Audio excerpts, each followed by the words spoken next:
Hello everyone, welcome to Vysh's YouTube channel and to the series of ethics.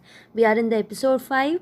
We have done till the episode 4. So if you have not seen them, go to the ethics playlist in Vysh's YouTube channel and see all the 4 lectures and then listen to this lecture so that you will understand in a proper way. So before starting this video, I just want to tell you that these series are actually part of the Vysh's paid courses. So we are providing it to you for free in the YouTube channel itself.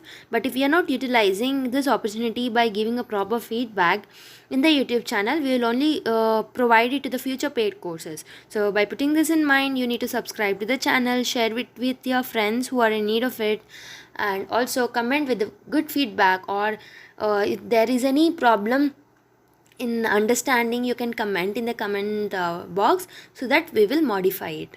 So let's start today's lecture by considering these points. In today's class, we are going to learn the human conduct and the relationship of human conduct with the ethics, or we can also say that the determinants of the ethics. We are going to learn the determinants of the ethics, or the relationship between the human conduct and ethics. Although ethics deals with the human conduct and character on the basis of established standards, still there are some determinant factors which helps in scrutinizing on whether conduct is good or bad.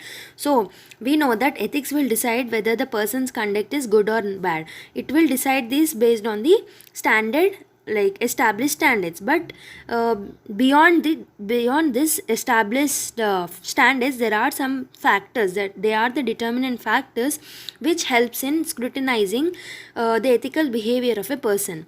Such determinants or such factors can be based on the deliberate human action and based on the purpose of action and the intention of the human action. It can be based on the circumstances, nature of object, and consequences of human action. We are going to learn about this determinant in the coming slides. So the first one is the deliberate human action. We need to learn the human action which is called as deliberate. So there are some conditions to call a human action as a deliberate human action. Those conditions are: any conduct which meets the criteria of the deliberate human action can only be subjected to the ethical scrutiny. So any conduct of the human which follows or which has a deliberate criteria, then it can be scrutinized. If it is not a deliberate human action, it should not be scrutinized. This is the first rule. Action is said to be deliberate if it follows the particular conditions. The conditions are: there should be awareness and knowledge about the conduct of the person, and there should be a free will of choice and the voluntariness. If the person is having certain human conduct, he should have certain knowledge about that conduct, and this conduct should be based on his free will or free choice, and it should be an voluntary human conduct. If these three criteria are met, then we can say the human action as a deliberate human action, and this deliberate human action can be subjected to the ethical scrutiny. So if it is not a deliberate action, it is not subjected to the ethical scrutiny. So remember this point. The next criteria or the next determinant to analyze the or scrutinize the human conduct is the purpose and intention of the human conduct, or a person who is having that particular human conduct. Every action of human will have some objective and aim. So if you are performing some activity or if you are having certain conduct, you will have certain objective or aim behind it. So these objectives are nothing but the purposes. Okay, intention is about person's real motive towards action. So what is your real motive to that particular human conduct is your intention. So for every action you are performing, there will be some purpose and there will be some intention. So intention and purpose should be generally good. So if they are not good, they are not considered to be ethical. If you are not having any intention and purpose, but if you are performing the particular action because of certain standards, then your action cannot become unethical. So I will tell you about the circumstances in the coming slides, but just remember that the purpose and intention should be good in order to determine the person conduct as a ethical behavior. If it is not good, the purpose and intention or the objective of the action is not good, then it is not ethical in nature. And the next determinant is the circumstances. People will act based on the situation. Sometimes established standards are not taken into consideration. For example, if you are doing some activity and if some person comes to you and put a gun on your forehead and tells that you need to give me money, or else you need to give me bribe, or else I will shoot you. If you are an officer and if someone comes to you by putting a pistol on your head and ask you for a bribe, if you are not giving money to them, if you are not giving money to them, or if you are not taking the bribe, then you will be shot to death. Okay, you need to take the bribe and you need to sign the bond paper. So this is the condition that the person who kept the pistol on your head has told you. So in this situation, in order to save your life, what will you do? You will definitely sign the bond paper and will take the bribe in order to save your life. So this is based on the circumstances. Here you are not meeting the ethical standards, because ethical standards will say that you need not to take any bribe.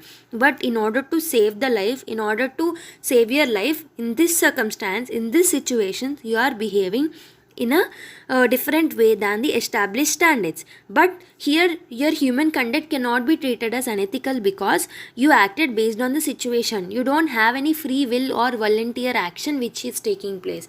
So your action may not be called as an unethical action. And the next one is the nature of the object. Nature of the object will also decide whether the human conduct is ethical or the unethical conduct.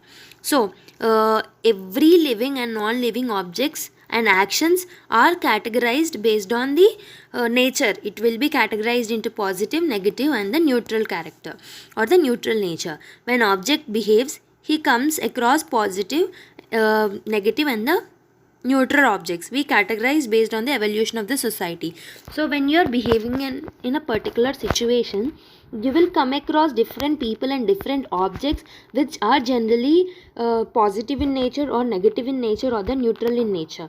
So you will come across these kind of objects in the particular scenario. So these object can be divided into positive, negative or the neutral object based on the evolution of the society. When the society is evolving through the process of socialization, you will come to know that this animal will harm me. If I am going near tiger and lion, they are the wild animals and they will harm me. And because of the evolution of the society, people and humans came across the situations where lions and tigers have actually harmed the humans, because of which they have categorized the lion and tiger based on the wilderness into a negative object. So we can, by the evolution of the society, we can divide the objects into positive, negative and the neutral spheres. Objects will have the inherent nature, so we cannot change the inherent nature of the objects. Based on the object, you will generally behave in that particular situation. So act of speaking truth is positive in nature, but not speaking truth in certain circumstances is also ethical, because circumstances should also be considered while deciding ethical conduct. And here human may lack free will, because of which it is not a deliberate action. So you can say, so if you are having some situation, I will tell you about the Hinge dilemma. You are a person, you are a male member and you got already married. You have a wife. Your wife is in the critical situation. She needs some drug or some medicine to become alive. So when you go to hospital, it is costing lakhs of rupees, where you cannot purchase this particular drug in order to save your wife's life. So what you will do, even though you are an ethical person, in order to save your wife, you want to steal this particular drug from the medical store. So this is the Hinge dilemma. So in order to save one's life, you are stealing something. This is not an unethical conduct, because here there is a conflict of two situations, where there is a conflict of two values, the act of stealing and the act of saving life. In this two values, the highest standard of value can be given to the act of saving life. So in order to save one's life, if you are stealing or if you are speaking false in order to save one's life, it is not treated to be unethical. In the same situation, in the same way, act of speaking truth is positive in nature, but if you are not speaking truth in certain circumstances, it is not ethical. Okay. Because circumstances should also be considered while deciding ethical conduct, and here, because of the situation, human will lack the free will to decide whether to act in an ethical way or with the highest standards or the established standards. Here he is lacking the free will, because of which he is stealing or he is speaking untruth. So the next determinant is the consequences. Even based on the consequences, you can decide the ethical conduct. The first one is the consequence is also a determinant of the ethics. Every human action will have certain consequence. If you are performing certain action, it will definitely have certain consequence. Actually, these consequences should be good. Good should be immediate, and degree of good should be more than the degree of bad. Then the performance of your conduct can be treated as the ethical. Okay. Consequences will have the double effect. Double effect is nothing but it is linked to the consequence of human action. That human action can have more than one effect in any scenario, and the circumstances which are performed should be justified, and the good effect should be more than the bad effect, and the good effect should be immediate effect. Human action can have, if you are performing any human action, it can have two positive effects, two negative effects, and one positive and one negative effect. Two positive effects will not have any ethical scrutiny, because it can be treated as an ethical action. Example, in order to control the crowd, a collector, he can do persuasion. Initially he can do persuasion. If it fails, if the talk fails, if the persuasion method fails, he will have to apply physical forces. It may have negative effect. So positive is to control the crowd, effect to maintain the order. So the positive is to control the crowd effect, but the negative is he is using certain force. But here in general, the good effect is more than the bad effect. So this particular action taken by the collector can be treated as the ethical action. But there are certain instances where in the situations the consequences has resulted into bad effects which are more than the good effects. So it is difficult to justify in this particular situation where the effect of bad action is more than the effect of good action. So for example, in the same situation, if the same collector is using the force in order to control the crowd, but here the use of force is causing someone's death, but there is a less control of the crowd even while using the force. So in this situations, collector cannot justify this particular role. Okay. So here it is very difficult. He will go into the ethical dilemma. Okay. And there are certain situations where it is difficult to judge the good and bad effect, as both may be treated as an important. In such situation, ethical dilemma is generally faced by people. In this situation, circumstances and consequences can be a determinant factors. And finally, I just want to tell you that these determinants are the dynamic factors in order to scrutinize, and they are not rigid ones. They are not still adequate to fully understand the dynamics of human conduct and ethicality and unethicality. Still, normative theories are needed to understand the human conduct comprehensively. So we need to learn different normative theories also in order to decide the human conduct. Apart from the ethical standards, apart from this determinants, we need to know also about the normative theories in order to decide the human conduct. So this is it for today's video. I'll just repeat what I have told in today's class.